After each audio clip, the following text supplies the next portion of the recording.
My name's Nate Allen. I'm a motorcycle traveler and I enjoy getting out and about, seeing new places, meeting new people, exploring new cultures, especially on a motorcycle. I started traveling when I was 20, but I really didn't start traveling on a motorcycle until I was about 27.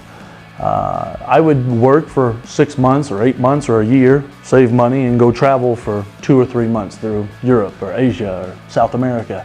I was actually in Vietnam, of all places, and I bought a small motorcycle, a little 125, and for a week and a half I just rode all through the country, like in the back roads and up in the mountains, and I had an amazing time. And for me that was like, okay, that's what I have to do. And I remember going from Lima, Peru to Machu Picchu in Cusco, and I rode a bus, and it took about a day, like 20 hours, and it was nothing but switchback curves the whole way, and it was spectacularly beautiful. And all I could think was, why don't I have a motorcycle here? So for me, those two experiences are really what made me bring a motorcycle on traveling. And it's actually the reason why I went back to South America on the last motorcycle trip, was because I wanted to ride that road that gave me that, like, this is the idea, I'm doing it. And that was like really the completion of that trip. It was great to make it to Ushuaia and see Tierra del Fuego. But for me, really, like going through that mountain road in Peru, that was success for me. So at this point, I've visited Mexico on this trip, and my plan was to spend 6 months here because it's very easy to do so. You get a 6-month visa upon arrival, you leave a $450 deposit with your motorcycle, and when you leave, you get that back. And here in Mexico, you have some of the most nice people in the world, the best food, the best cultures, and the cool part is in Mexico, you have a little bit of everything. The most beautiful beaches, the most crazy big mountains, deserts. I rode the motorcycle for 3 days in the desert without seeing people. So we had to bring food and water and gas, and it was absolutely astonishing.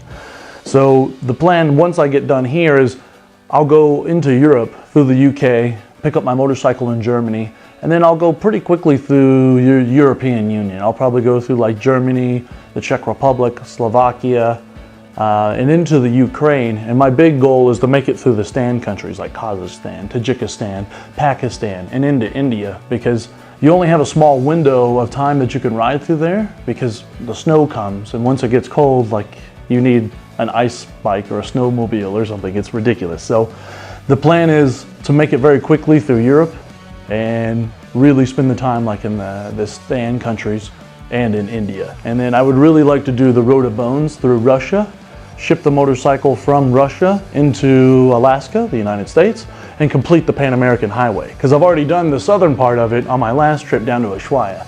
And so this time I'll be going from Alaska up to Dead Horse in Canada, coming down through Canada, excuse me, and then back in the United States to my home in Oklahoma where I live.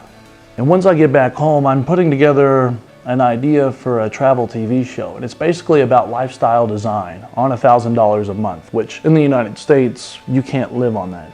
You can't even pay your rent for that.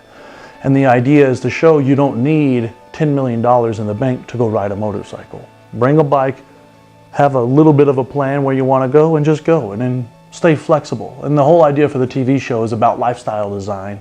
So with sponsors, they help me out with gear. Like there's no like, hey, here's $10,000, go pop wheelies and do cool things. Like, so for me, generally what I do, I work and save my money. And it doesn't matter how much money you earn, it's more about how much money you save and invest. And so for me, when I go home to work, I'm very focused because I know like each dollar I put away is another day I get to travel on a motorcycle. And a big part of that sacrifice is I get to appreciate so much more the fact that I've worked for this.